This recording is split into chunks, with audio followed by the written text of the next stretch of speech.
எங்கேயாவது போனா அன்னைக்கு ஃபுல் டேவே பொழுது போயிடுது. அந்த மாதிரி தான் இன்னைக்கு. சரி எங்கள் வீட்டுக்கார் டியூட்டில் இருந்தாங்க. சரி என்ன பண்ணுறீங்க வீட்டில், தம்பிக்கு லீவு, சரி வரீங்களா பஸ்லன்னாங்க. சரி நாங்களும் வரோம் அப்படின்னு சொல்லிட்டு போனோம். ஆனால் நாங்கள் போன வேலை ஒன்று, போன வேலை தவிர மீதி எல்லா வேலையுமே செய்ய வேண்டியதாக போயிடுச்சு. சரி வாங்க அப்படி என்னென்ன செஞ்சுருப்போம்னு சொல்லிட்டு வீடியோக்குள்ளே போயிட்டு பார்க்கலாம். நீங்கள் இப்போ தான் நம்ம சேனலை ஃபர்ஸ்ட் டைம் பார்க்குறேன்னா மறக்காமல் நம்ம சேனலை சப்ஸ்கிரைப் பண்ணிட்டு வீடியோ ஸ்கிப் பண்ணாமல் பாருங்கள். வாங்க இப்போ வீடியோக்குள்ளே போகலாம். அதாவது சரி பசங்க வீட்டில் சும்மா இருக்கலாம் பையன் அப்படின்னு சொல்லிட்டு பாப்பா ஸ்கூலுக்கு போயிட்டா. சரி எனக்கு கண்ணுக்குட்டி ஒன்று இழுத்துட்டு கை வலியாக இருக்குன்னு சொல்லிட்டு, என் ஃபேஸை பார்த்தா தெரியும் கொஞ்சம் டல்லாக தான் இருக்கும், கை வலி பயங்கரமாக ரைட் ஹேண்டு. சரி அதனால ஹாஸ்பிட்டல் பார்க்கலாம் வா அப்படின்னு சொல்லிட்டு சொன்னாங்க. மதிய சிங்கிள் நான் போகிற பஸ்ஸில் வா, டைம் இருக்குது, கூட்டு போய் பார்த்துட்டு வந்துடலாம் அப்படின்னு சொல்லிட்டு தான் போனது. ஆனால் அங்கே போயிட்டு ஹாஸ்பிட்டலுக்கு பார்க்குற வேலையை தவிர மற்ற அத்தனை வேலையுமே செஞ்சோம். அதுக்கப்புறம் போயிட்டுன்னு சொல்லிட்டு வேணுன்ற வேலைலாம் மிளகாத்தூள் வந்து எல்லாமே வேணுன்றதெல்லாம் அரைச்சி முடிச்சுட்டு கிளம்பிட்டோம். அதுக்கப்புறம் சரி இந்த மிளகா பஜ்ஜி சாப்பிட்ணும் ஒரு டெம்டிங்காக இருந்துச்சு. அதுக்கப்புறம் அது 2 வாங்கினா பூரா வெறும் எண்ணெயாகவே இருந்துச்சு. அதுக்கப்புறம் சரின்னு சொல்லிட்டு என்ன பண்ணுறது, வாங்கிட்டுமே வேஸ்ட் பண்ணக்கூடாதுன்னு சொல்லிட்டு எங்கள் பையன் அதை பார்த்துட்டு தொட்டு பார்த்துட்டு வேணான்ட்டான். அப்புறம் சரி என்ன பண்ணுறதுன்னு சொல்லிட்டு நான் மட்டும் அதை சாப்பிட்டேன். சரி வேஸ்ட் பண்ணக்கூடாது அப்படின்னு. அவருக்கு சரி அவருங்க வீட்டில் சாப்பிடல, அவர் வெளியே எங்கன்னா போனாவே ஹோட்டல் சாப்பாடு தான் அவருக்கு. போனோடனே நல்லா ஒரு பிரியாணி சாப்பிட்டாரு. சாப்பிட்டு நல்ல ஒரு தூக்கம். அப்புறம் அவங்க அப்பா வந்து அந்த ஜெம்ஸ் அந்த கடலை மிட்டாயும் கொடுத்தாங்க.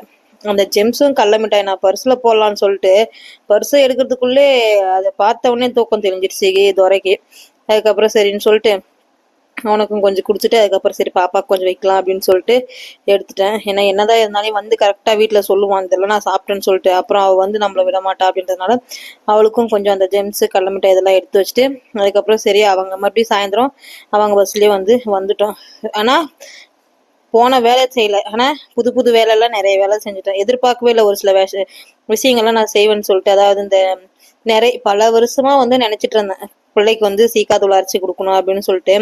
ஏன்னா நம்ம தலை தான் வந்து ஸ்கூல் படிக்கும்போது காலேஜ் படிக்கும்போது எனக்குலாம் முடி நல்லா தான் இருந்துச்சு. எனக்கு இல்லை நிறைய பேருக்கு இந்த ப்ராப்ளம் இருக்கும்.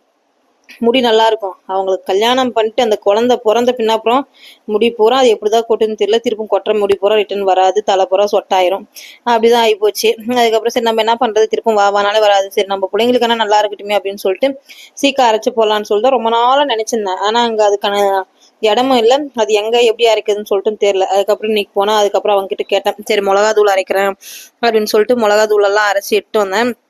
அரைச்சி எடுத்து வரும்போது தான் சரின்னு சொல்லிட்டு அங்கே சீக்காவை பார்த்தேன். நீங்கள் அரைச்சி கொடுக்குறீங்களா, அதுக்கு அரைச்சி கொடுக்குறோம் அப்படின்னு சொல்லிட்டு சொன்னாங்க. அதுக்கப்புறம் அதெல்லாம் அரைச்சி எடுத்துட்டு அதுக்கப்புறம் வீட்டுக்கு வந்து சேர்றதுக்கு டைம் போதுன்னு ஆயிடுச்சு. இதனால தான் போகும்போதே மாடெல்லாம் பிடிச்சின்னு வந்து அங்கங்கே இதெல்லாம் பிடிச்சின்னு வந்து கட்டிட்டு போயிட்டேன் வீட்டானே. ஏன்னா நம்ம போயிட்டு வரதுக்கு லேட் ஆகும் அப்படின்றதுனால. அப்புறம் என்னென்ன வாங்கினேன்னு சொல்லிட்டு பார்த்தீங்கன்னா அதுக்கப்புறம் 1 லிட்டர் செக்கில் ஆட்டின எண்ணெய், அடுத்து வந்து சீரகம் ஒரு 50 கிராம் வாங்கிட்டு வந்தேன். அப்புறம் நாட்டு சர்க்கரை 1 கிலோ வாங்கிட்டு வந்தேன். நல்லா பியூரா இதுலேருந்து வர்றது அப்படின்னு சொல்லிட்டு சொன்னாங்க, சுத்தமானது அப்படின்னு சொல்லிட்டு. அப்புறம் அதையும் வாங்கிட்டு 1 கிலோ நாட்டு சர்க்கரை வாங்கிட்டு அதுக்கப்புறம் வந்து பருப்பு, துவரம் பருப்பு, நாட்டு பருப்பு. சின்ன வயசுல இப்போ ஒரு கிட்டத்தட்ட 1 வருஷத்துக்கு முன்ன வரைக்குமே துவரம் பருப்புன்னு வந்து காசு கொடுத்து வாங்க மாட்டேன். எங்கள் அம்மா வீட்டிலேருந்து வந்துடும், விளையிறது நிலத்தில் விளையிறது. அந்த பருப்பு குழம்பு சாப்பிட்டு இப்போ வர துவரம் பருப்பு குழம்பு சாப்பிட்னா நம்மளுக்கு கொஞ்சம் அந்தளவுக்கு டேஸ்ட் வந்து வரமாட்டுது. அப்புறம் பார்த்தா துவரம் பருப்பு நாட்டு பருப்பு இருந்துச்சு, அதையும் கொஞ்சம் வாங்கிட்டு வந்தேன். சரி செஞ்சு பார்த்து எப்படி இருக்குது, சீமை தொகரையா இல்லை நம்ம சின்ன நாட்டு தொகரையா அப்படின்னு சொல்லிட்டு அதையும் பார்க்கலான்னு சொல்லிட்டு அது வாங்கிட்டு வந்தேன். அப்புறம் அவங்களுக்கு புழுங்கலரிசி ஒரு 5 கிலோ வாங்கிட்டு வந்தேன். ஏன்னா அவங்களுக்கு மட்டும்தான் புழுங்கலரிசி சாதம் செய்வோம் சுகர் இருக்கிறதுனால. அப்புறமா வந்து உளுத்தம்பருப்பு 1/2 கிலோ, கொஞ்சம் பட்டை லவங்க இதெல்லாம் வாங்கிட்டு அதுக்கப்புறம் சீக்கா, இதுதாங்க சீக்கா, ஒரு 1/2 கிலோ அரைச்சேன். சரி எப்படி இருக்கிற ரிசல்ட் பார்க்கலாம் அப்படின்னு சொல்லிட்டு. ஒரு 150 ரூபா வரும் நாங்கள் அரைக்கிறதுக்கு அந்த சீக்கா செலவு மட்டுமே. அதுக்கப்புறம் ஒரு 20 ரூபா அரைக்கிற கூலி, மொத்தம் 170 ரூபா. ஏன்னா நமக்கு தான் வந்து தலை பூரா சொட்டையா இருந்துச்சு. எங்கள் பையன் கேட்டிருந்தான், அவனுக்கு சொல்லிட்டு இருந்தேன் எனக்கு தான்ப்பா இருக்கிற முடி பூரா போயிடுச்சு, சரி அக்காவுக்கான நல்லா இருக்கட்டும். பிள்ளைங்க வந்து ஸ்பெஷல் கிளாஸ் போகிறாங்களா, அந்த வருஷம் 10th இருந்ததுனால ஸ்பெஷல் கிளாஸ் காலையிலே போகிறா, திருப்ப சாயந்தரம் 7 மணிக்கு வரலா. அந்த என்னன்னு தெரியல, முன்னாடி இருக்கிற முடி மட்டும் புள்ளால கொட்ட ஆரம்பிச்சிட்டு கொஞ்சம் லென்த்தாக தான் இருக்கு, அவளுக்கு கொஞ்சம் இது வரைக்கும் இருக்கும். அதனால சரி பிள்ளைங்கன்னா முடி நல்லா இருக்கட்டும், நம்ம என்னதான் போடுறோமோ இல்லையோ ஆனால் பொட்டை பிள்ளைங்களுக்கு முடி இருந்தாவே அது ஒரு தனி அழகு. அதனால தான் பார்த்து பார்த்து பண்ண வேண்டியதாக இருக்குது. அப்புறம் சரின்னு சொல்லிட்டு அது வாசனையும் நல்லா இருந்துச்சு. எங்கள் பையன் தூக்கி போடணும், நான் தூக்கி போட்டால் வச்சுக்கோ உடஞ்சிக்குமோ என்னமோன்னு சொல்லிட்டு தான் இதை நான் அதுக்கப்புறம் உள்ள தூக்கி போடணும். அதுக்கப்புறம் அந்த வாசனை எனக்கு நல்லாவே பிடிச்சிட்டு இருந்தது. அவன் ஒரு மாதிரியாக இருக்குதானா. அதுக்கப்புறம் சரி உனக்கு இருந்தால் அது போது நீ யூஸ் பண்ணாதப்பா, நாங்கள் யூஸ் பண்ணிக்கிறேன்னு சொல்லிட்டு அப்புறம் திருப்பும் வாங்கி வச்சுட்டேன். ரொம்ப வாசனை வந்து அந்த நேச்சுரலாக அந்த போட்ட இது எல்லாமே வந்து சூப்பராக இருந்துச்சு வாசனை எல்லாம். அதுக்கப்புறம் மெயினாக போனதே இதுக்கோசரம் தான், மிளகாத்தூள் அரைச்சிட்டு கைக்கு ஹாஸ்பிட்டல் பார்த்து வந்துடலான்னு சொல்லிட்டு. ஆனால் போன வேலை தவிர மீதி எல்லா வேலையுமே முடிஞ்சு, மிளகாத்தூள் வேலை மட்டும்தான் போன வேலை முடிஞ்சு, மீதி கைக்கு ஹாஸ்பிட்டல் பார்க்கவே இல்லை. சரி நாளைக்கு காலைல பார்த்துக்கலாம்னு சொல்லிட்டு வந்தாச்சு. அதுக்கப்புறம் சரின்னு சொல்லிட்டு பாப்பாவுக்கு சமோசா வாங்கி கொடுத்தாங்க. சரி ஒரு பிரியாணி சாப்பிட்டதுனால சரி சொல்லினா கப்புனுக்கு மாட்டான், அதனால அவளுக்கு மட்டும் சமோசா வாங்கி வந்தேன். அது என்னன்னு பார்த்தா வெறும் எண்ணெயாவே இருக்குது அந்த சமோசாலையும்.